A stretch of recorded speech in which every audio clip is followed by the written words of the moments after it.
Welcome to the Black Sparrow Media Internet Broadcast Network.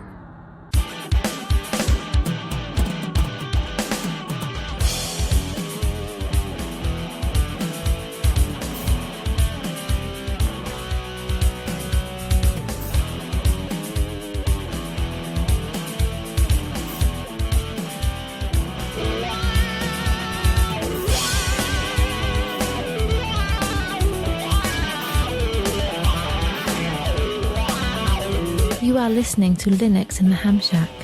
LHS is a podcast about Linux, open source, and amateur radio for everyone. Now here are your hosts, Russ, K5TUX, Cheryl, W5MOO, and Bill, NE4RD. Well, hello and welcome, everybody. You have tuned in to episode number 506 of the most terrific amateur radio podcast on the internet. This is Linux in the Ham Shack, and this is our Weekender edition. It's the 104th edition of the Weekender.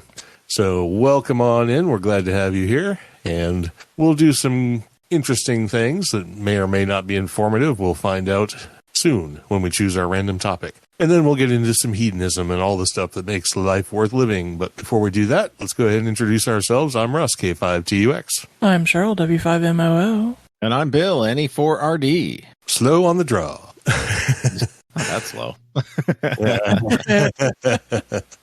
That's okay. Well, we are all here. Cheryl hasn't been in Studio 3D in an age, so we don't have to worry about the Yeti mic and the inter-office crosstalk and all the weirdness goes on, over the last, 2.5 years or whatever that you've been recording that way. So let's go ahead and get into it. I've got the random picker wheel queued up here. There's very few topics left on the random picker wheel, so we're going to have to invent some new ones here before too long. People can make suggestions. Suggestions, too. Yes, would be nice. And there was a couple I took off. One of them was about field operation, because we just did a whole episode about that, so didn't think we needed to rehash it. And I took off a couple of other ones that may or may not have been decent topics for tonight. So I noticed that a lot of these that are left are hedonism. So let's hope that we get one of those. So anyway, I'm going to go ahead and click the button here, and I don't know if we're going to hear the wheel. You'll hear the wheel in the final recording, but we may or may not hear it here. So here we go.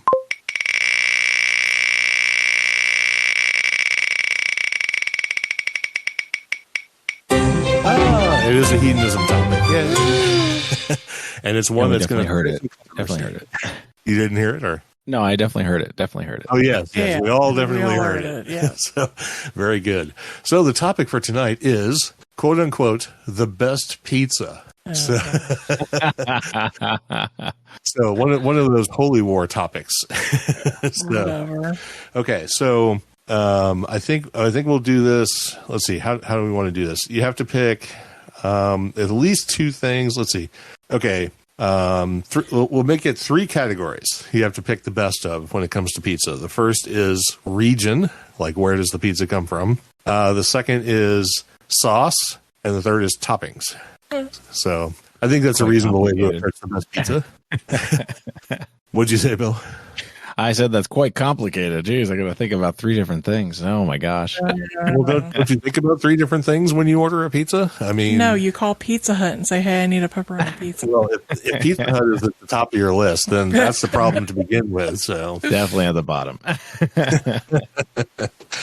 What style of pizza is that? Just garbage? Garbage, yeah. Well, the thing is, once upon a time, I would have put Pizza Hut very high on my list back when they did pizza correctly. They have not done pizza correctly for at least the last 20 years. So it's been longer. Yeah, I was about to say it's probably to the 90s, but even still, it was not great pizza back then. Yeah, well, there were a couple of pizzas. They had a pizza pie they called the Priazzo, and I used to love those things with all my heart. And they got rid of them a long time ago, probably because they were, the calorie intake was probably killing people. But it, every slice 1,000+ calories. Yeah, it had to be. It had to be. The thing was it was enormous, and it was like it was a thin crust, like a large thin crust, then toppings to the top like a sort of like a Chicago style, and then more crust, and then more cheese and sauce. Okay, that sounds kind of like Chicago style. Except Chicago style is more of a pan pizza. Right. And this was a thin crust on both crusts, and Chicago style only has one crust. So, right. But yeah, it was incredible. It was really good and probably deadly. So, well, you're still moving, so.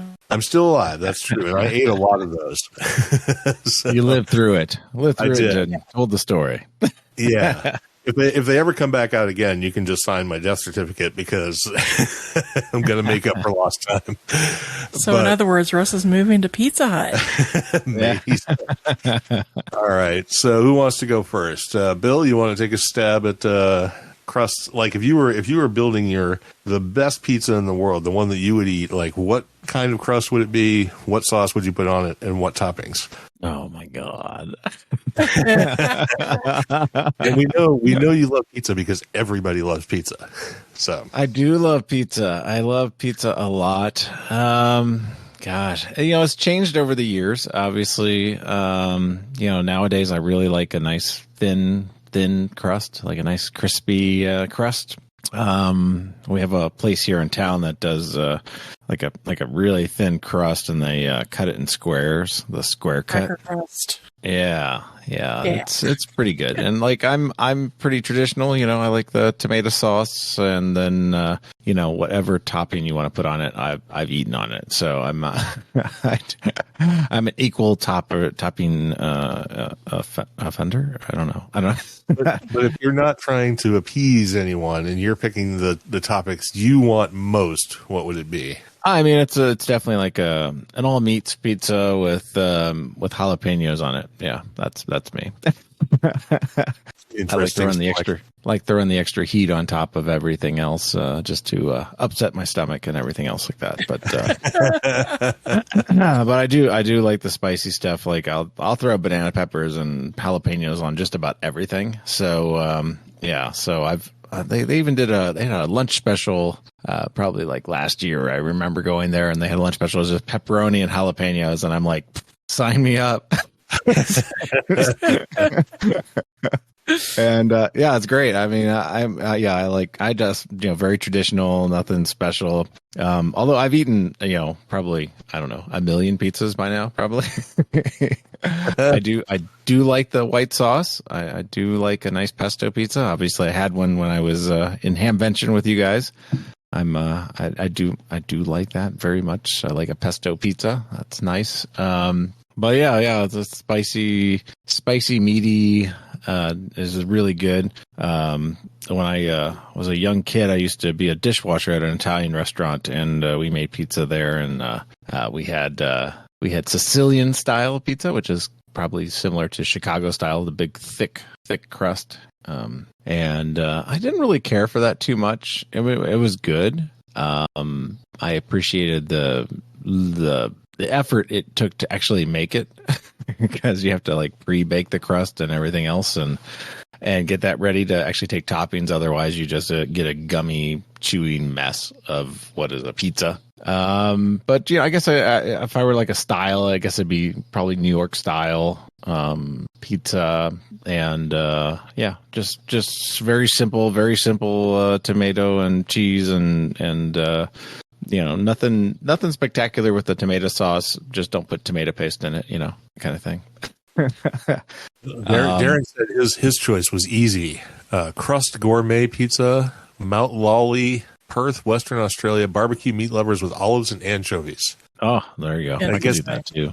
I could probably do that too, but I don't think it would be at the top of my list. Green or black olives, though? Well, that's a good question. Green or black olives? Choose the right olives. What are we saying is the right one? Black? Black. Well, yeah, because I love black olives. Well, for a pizza, I've had green olives on pizza. It's pretty good, but like, black good, olives seems black olives like better. Yeah. Yeah. Seems like Darren says black. But I mean, go ahead. I was just going to finish. You can go ahead.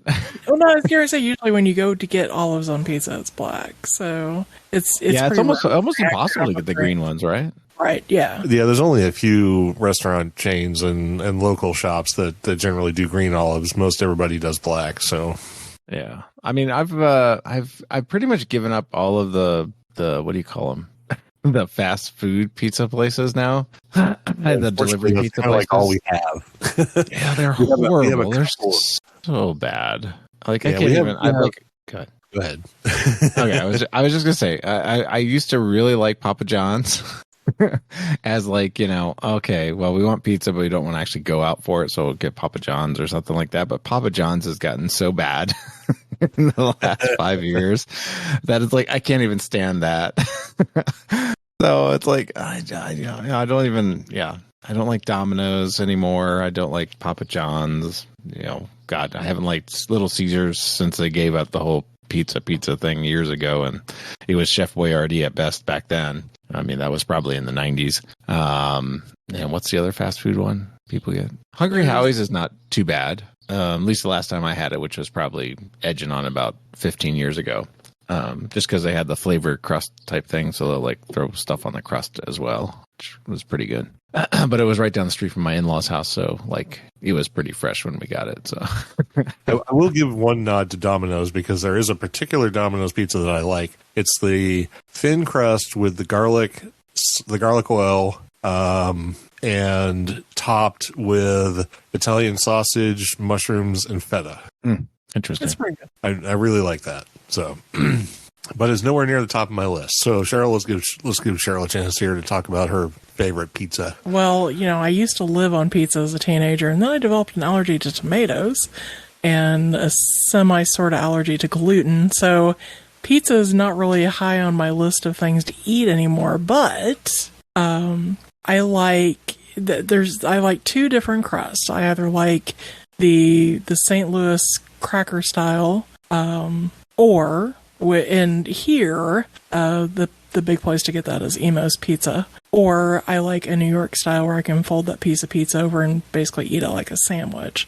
Toppings, Canadian bacon and mushrooms. Black olives are high on my list as well. And pepperoni, as long as it's like cupping pepperoni or something that's got a little bit of a crunch to it. And sauce-wise, since tomato sauce is now out, is usually like a garlic olive oil or something like that. So I'm trying to find. I want to do a shout out for my second favorite, but I'm trying to remember the name of the kind of pizza that it's called because it's like one of their pre-made ones, and it's not going to show it to me. Great. Ooh, what? Huh? Lou Malnati's. I'm trying to find the name of the Chicago Classic. There it is. Yeah. It's right there. So my second favorite is Lou Malnati's in Chicago. It's true Chicago style, but they have what's called a butter crust. So it's, true Chicago deep dish, but stuffed with butter too. So yeah, the crust is amazing on those. So like a brioche crust or something.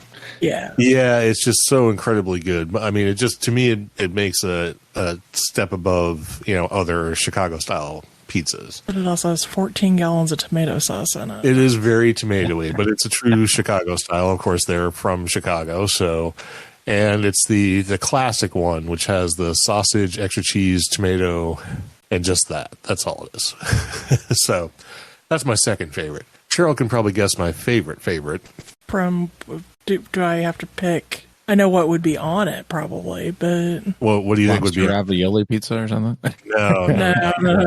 Pepperoni, probably. Pepperoni and mushroom, yes. Yeah. Yeah, so my favorite pizza in the whole world comes from a place in Ossipee, New Hampshire. Oh, God. It's on what I would categorize as New England style crust, and if you haven't had it, there's no way to describe it.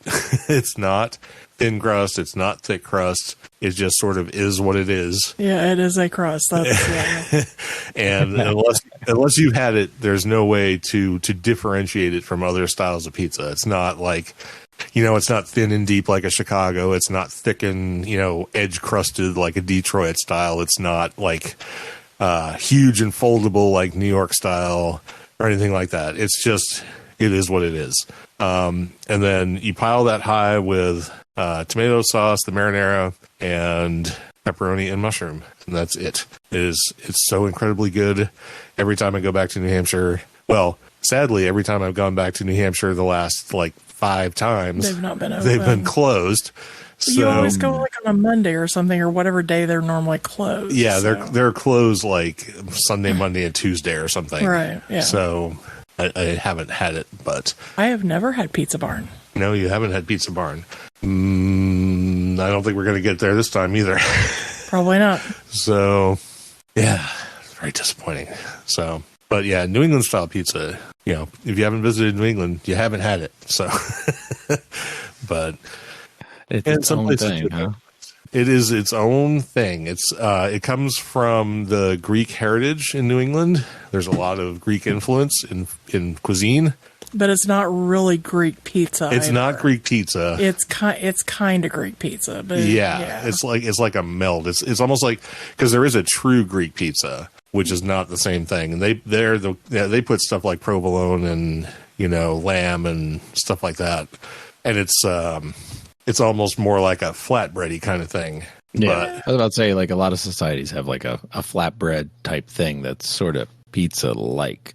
Right. Yeah. Eris does Greek pizza, don't they? Well, they are Greek and they do pizza, but their pizzas aren't really flatbread pizzas. No. They're more like traditional pizzas, but it's also not New England style. No, I'm saying Eris here. That's what. Yeah, I'm saying. Yeah. But even though they have Greek heritage, their pizza is not like the Greek pizza they make in New England. But New England is not really Greek pizza either. It's right. Had some sort of here. This is what Greek pizza kind of is, and you guys run with it. So yeah, I don't know. I wish there was some way to define it.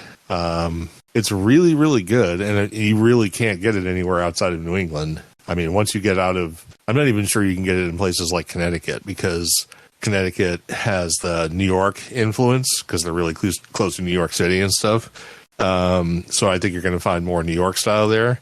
It's like Massachusetts, Maine, and New Hampshire, or like maybe Vermont. I don't know that I've ever ordered a pizza in Vermont, so I can't say what they have, but yeah. So that's what I would say is my favorite. So I don't know if Ted wants to weigh in on pizza, because he's in Iowa, so he might favor the Chicago style because he's sort of in that neighborhood, I guess. I don't know. He's typing and stuff. I will mention, I have had pizza in Italy too, and that's true. I've had pizza in France, and they don't know how to make pizza. No, well, they don't know how to make much things in France. So sorry, all you French people. Never go to France after you've been to Italy for a little while, because it'll be a definite downer. We actually, one of the places that we'd go in Padova for lunch. So the lab people got a basically free lunch on the company lunch every day. So they'd get 4 days would be at one place, and then one day would be at the pizza place. And so, we'd go to the pizza place, and you could get a pizza or a calzone. And the calzone there literally was your pizza folded. So it was like a traditional calzone, folded pizza. It was always really, really good. I guess the style-wise, most of them probably follow that, Naples pizza, Napoli pizza style, brick oven and all that other fancy stuff.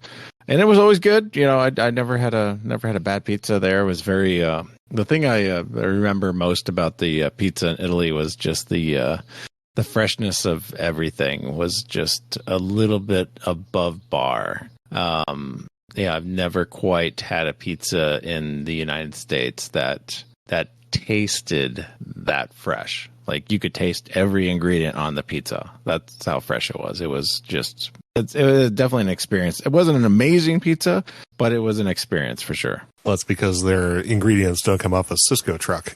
Yeah, they don't come from the same truck that everybody else's does, right? Right. I mean, New York is obviously different, and true, like Chicagoland area stuff, they'll obviously make their own ingredients and use fresher stuff. And like some of your hole in the wall New York delis and stuff like that, and New York pizza shops will have really good fresh pizza. But for the most part, they'll use stuff that comes off a truck. So Yeah. I mean, some places will make their own sauce and stuff like that. Because even like at the restaurant I worked in, like we made our own sauce and the sauce was, amazing. But like the ingredients were, well, I mean, we shredded all the cheese and stuff like that. So, I mean, we got the big block of mozzarella and everything else. But like, the pepperonis and stuff like that, we would slice, but like, it was like definitely produced. It wasn't like we, went to an artisan maker of pepperoni and sausage and, meatballs and stuff like that. Yeah, Ted says he prefers New York or New Jersey style. And funny thing about that is we had New Jersey style pizza, or I had New Jersey style pizza for the first time because we were staying in East Rutherford and we ordered takeout from a New Jersey pizzeria. And it's a lot like New York style. So I didn't notice too many differences. If I didn't know it came from New Jersey, I would have said it was New York style. So unless Ted can clarify any differences, amazing or missed differences between New York and New Jersey style, then I'm going to call it more or less New York style. So, I am a big fan of fruit and cheese pizzas, like the pear and gorgonzola, and the one that I had at Pies and Pines that had grapes on it. Oh yeah, the grape feta or whatever it was, or grape gorgonzola. I think it was gorgonzola. Yeah, those are good. Fruits and cheese on pizza do go well, with one notable exception. And yes, I'm going to say it. 9 to pineapple. No pineapple. No, pineapple is really good. No. I like a nice Hawaiian pizza with some banana peppers scattered all over it. Yeah. Nope, cannot do pineapple on pizza. Just can't do it. You're not a super huge fan of fresh pineapple anyway. No, but one way to make pineapple worse is to put it on pizza. Yeah, it was grape gorgonzola and rosemary. Yeah, that was really good. Yeah. That was really good. So, and when Bill was here the month and a half or so ago, we actually drug him to a the pizza night. Yeah, there's a place just outside Springfield, Missouri, the hippie commune, kinda, yeah, that has I don't even remember what the name of the ovens are, but it can cook the pizza in like 5 minutes. So they make 3 pizzas with farm fresh ingredients because it's a hippie commune farm thing. And they usually have one that's got some sort of fruit on it, whether it's apples or pears or, whatever. And then they've got one with meat and then another one that's usually just a veggie, like kale or whatever. So, and a regular just cheese pizza. So yeah, and Ted says fold in half, grease up to your elbows. Well, that sounds like New York style to me. That's New York style right there. Yeah, that's what I'm familiar with when I go to New York. So, and Cheryl's phone is doing stuff. So, all right. That's probably enough discussion on pizza. Again, it's one of those things where you can. Yeah. Well, we had we got last night. more food talk coming up right now too. So, have you not had dinner yet? No, we had like a late lunch, so I had a late lunch. Yeah, we had a late lunch too, but I'm fine with actually talking about food right now. So, are you? I am. Yeah, I can eat. Well, after yesterday, I don't know. I was so full after yesterday, but so full I'm apparently still full today. So. Let's go ahead and get away from hedonism and move into hedonism. So, sure. I mean, that's what we're doing tonight. It's all hedonism. So, but now we're actually into the hedonism segment, and Cheryl is here to talk again about hedonism, and of course, it's food. So it's all food. I hope. It's all food. Yeah. I hope everybody who's listening to this is not someplace where they can't get something to eat because this could be bad. But. Ted says dessert pizza is an oxymoron. I don't know about that. I'm not quite on board with that. There's a sushi restaurant we eat out that has sushi, like dessert sushi. Yeah. So I think if you do it right, yeah. Watch episodes of Chopped on Food Network. They have competition where you have to do all kinds of crazy things with weird ingredients, and you'll see more than your share of dessert pizza. So, or some sort of weird, agglomeration of desserty type stuff. So Yeah, I can see where dessert pizza can be bad, but I can also see where it could be good. So, But Cheryl's going to talk about something other than pizza. Yep. So I am. I'm going to talk about Mongolian beef and noodles. I'm a huge fan of Mongolian beef, and this is a fairly quick way to serve it at home without having to go snag some carryout from your local Asian restaurant. And the recipe calls for flank steak, soy sauce, brown sugar, fresh ginger root, sesame oil, cloves of garlic, red pepper flakes, vegetable oil, carrots, green onions, beef broth, cornstarch, water, rice noodles, and the whole recipe, of course, will be in the show notes, but it's probably a 45-minute type start-to-finish dish, so, or maybe an hour, so definitely easy to do. So do you have a recipe for Mongolian beef and noodle pizza? I do not have a recipe for it. I guess you could probably use the rice noodles as the crust. I bet you could turn that into pizza somehow Probably, if you tried hard enough. Yeah. Fry up the rice noodles and then pour the beef on top, right? Yeah. Yeah, it'd be like the Dan noodles or whatever at P.F. Chang's. So. Oh, yeah, twice baked or fried noodles or whatever. Yeah. And yeah, that'd be kind of good. So new recipe coming in. Yeah, exactly. Well, we'll try it as a pizza-y type thing and see what happens. But my next recipe is for a cocktail to go along with your meal. And this time I picked the Asian Summer. And in this, it has orange-flavored vodka, amaretto, simple syrup, lime juice, sesame oil, ground ginger, sugar, and a star anise. And with that, you'll just grate a little bit of it into the top of your drink and then throw it in there for decoration. So it's definitely an optional thing. So, and of course, recipes will be available in the show notes. All right, very good. I think that's the first time I've seen sesame oil in a drink recipe. It's you use it to rim your glass. You rim it with the sesame oil and then dip it in sugar. Well, that sounds really good, and I really like sesame oil. So, me and sesame oil and truffle, like black truffle, really get along well together. Yep. So, some people have that thing where they can't do the truffle thing, or more than like the tiniest amount is off-putting. But that's not me. I could just drink truffle oil. Okay, let's not go completely off. But I could. Here. I really could. I love no. Little dabadoo, dude. Yeah, I know it's very strong. I get it, but I love the stuff. So I love the stuff as much as I hate pineapple on pizza.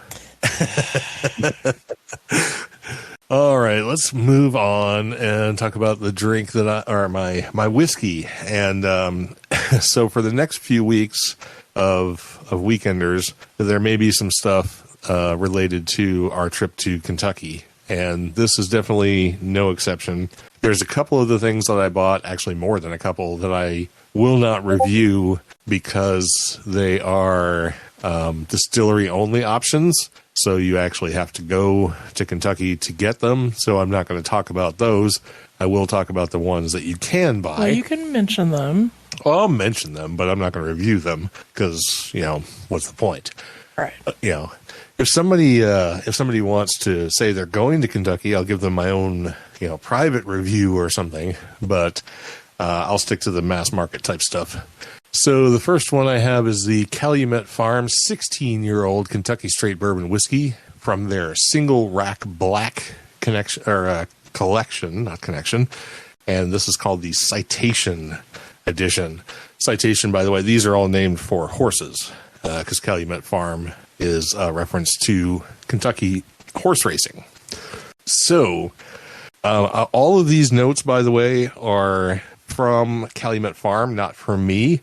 However, I went through their notes after doing nosing and tasting, and what they put here is pretty spot on with what I got, and I didn't notice enough differences to alter anything. So, I'm just going to go with what they put.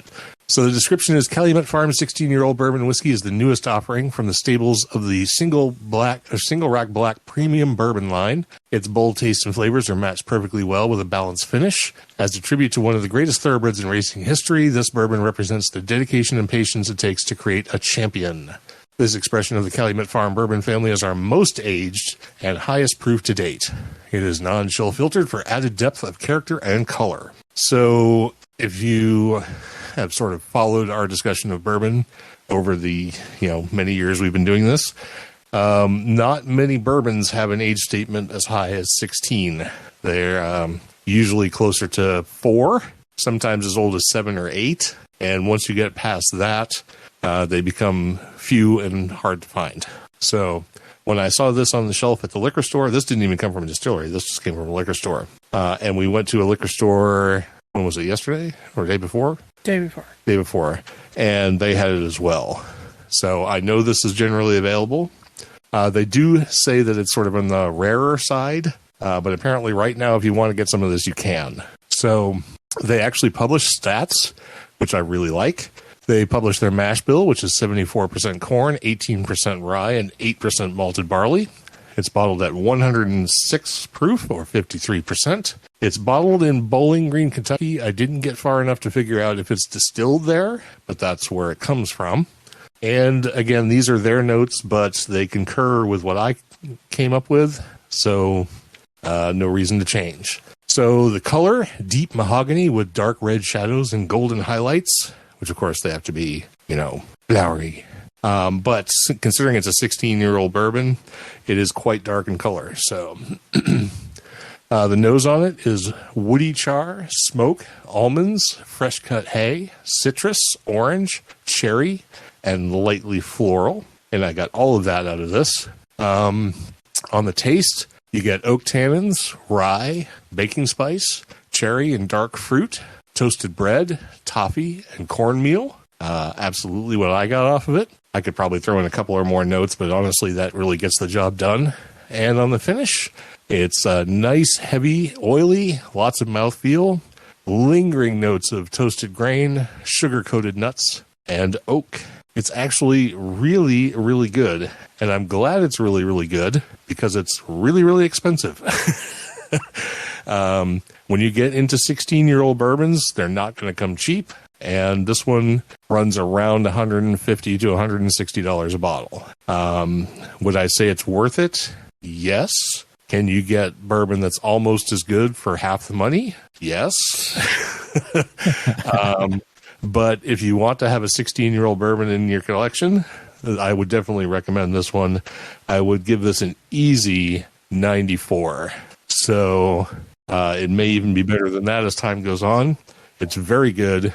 And if you don't mind spending $150 on 25 ounces of liquor, I would highly recommend you get some of this before it goes away. So they also have others. They have like a 10, a 12, a 15, and there may be some more. And from what I've tasted of Calumet Farm, they're all quite good. So they put out an excellent product. So give it a shot if you like, if any of those notes sound good to you and the price doesn't explode your wallet. So with that, let's send it over to Bill and see what he's got. Yeah, my my selection actually came from Louisville as well, or from the Kentucky region purchases. And this is a RY3 whiskey. That's a cask strength rum cask finish rye whiskey. And from the website, it's the blend of 3 whiskeys, American and Canadian rye, 3 mash bills, and 3 age statements that add up to RY3. A sumptuous and heavenly honeycombed mouthful of peach nectar and maple bran. White pepper punctuates the otherwise seamless coat of orange peel, vanilla musk, and cigar leaf. At 100 proof, it shines. Now, my particular bottle was a private reserve barrel select, so it's a little bit higher. It's the batch, I guess, is 004, and the bottle number is 115. But this one is actually at 117.2 proof, or 58.6 ABV, if I did my math right. And I just had a sip of it. I haven't even opened it until the show here, and I just had a sip like 5 seconds ago while you're talking about the Calumet. And this is quite nice. I mean, yeah, it's very good. Yeah. I've had a few rum finished ones before, and it's interesting how that plays into the sort of the edge of the flavor. It definitely mellows out any bitiness. And in this particular case, being a higher ABV one, it's definitely super smooth. But you can definitely tell it's a rye in there, and it looks beautiful color, and it really tastes good. I wish I didn't buy this bottle, because now I'm going to be trying to find it again. Yeah, exactly.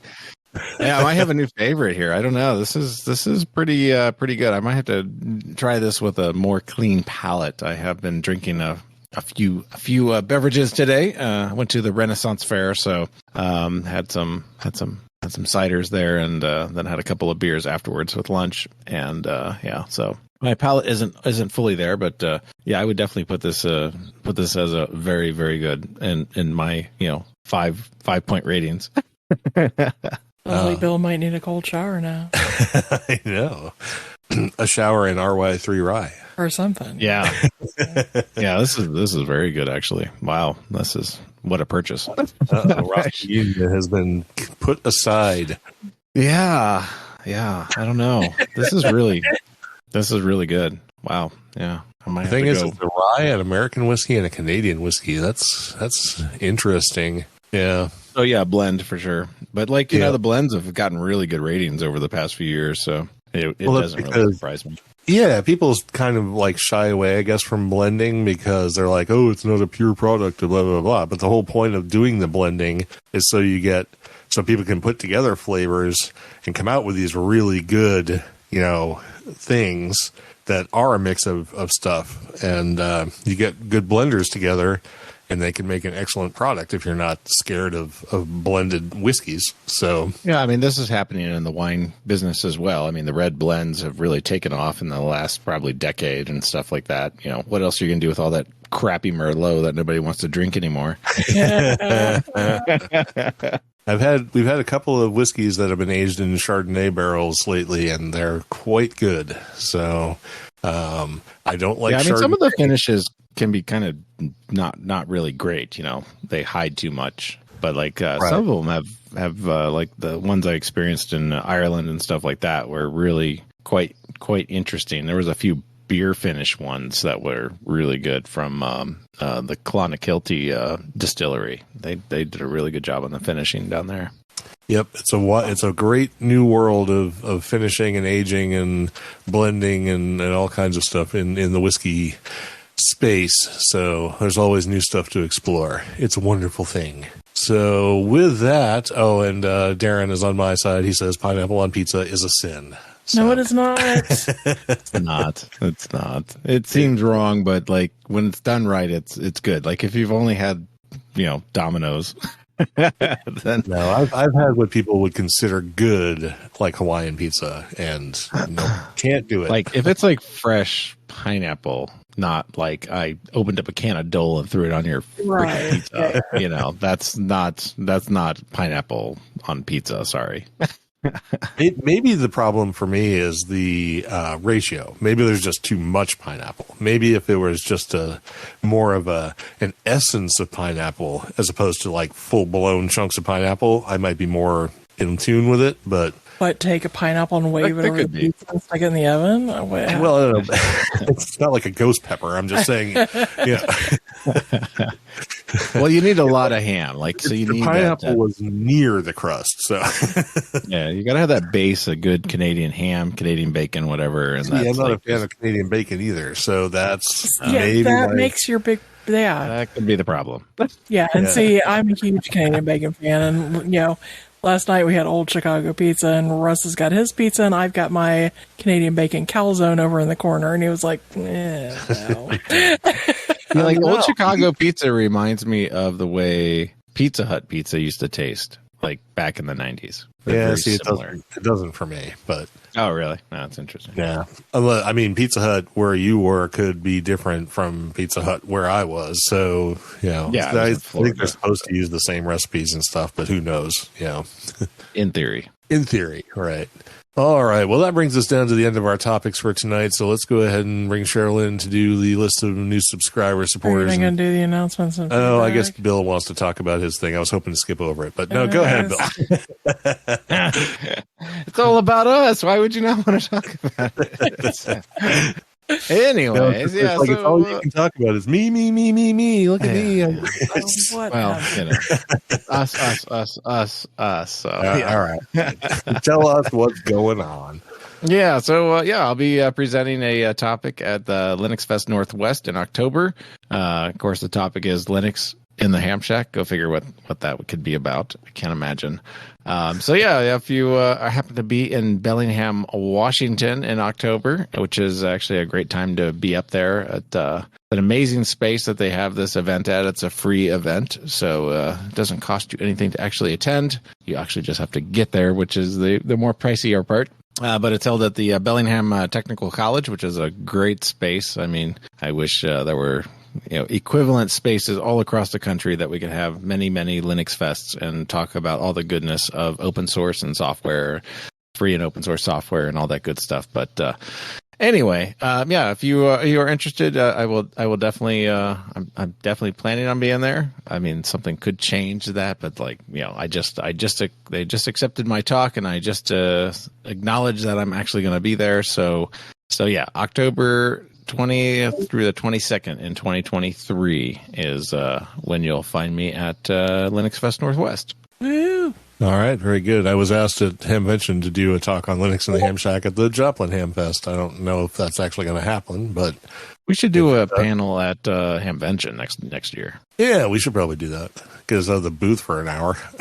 Yeah, exactly.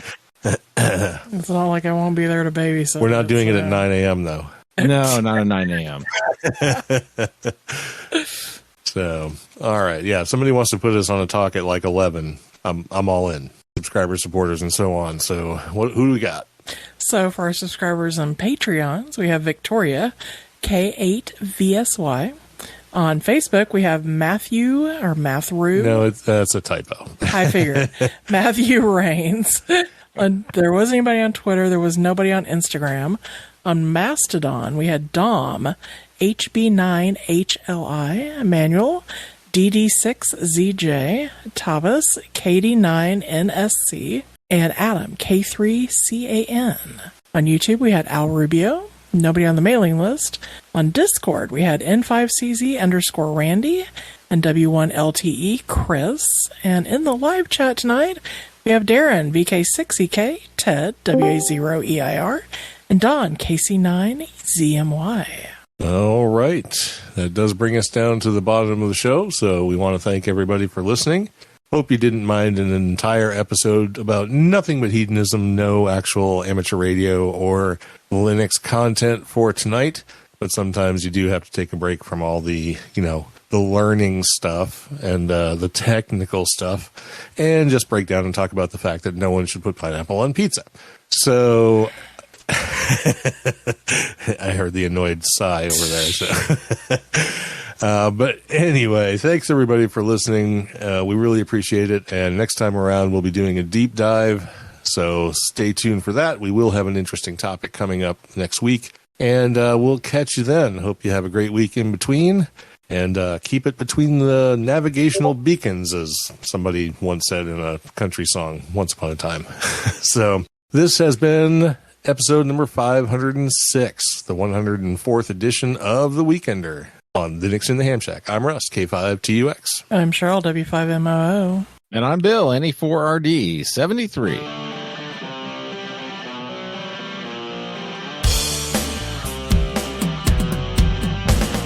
Thank you for listening to this episode of Linux in the Ham Shack.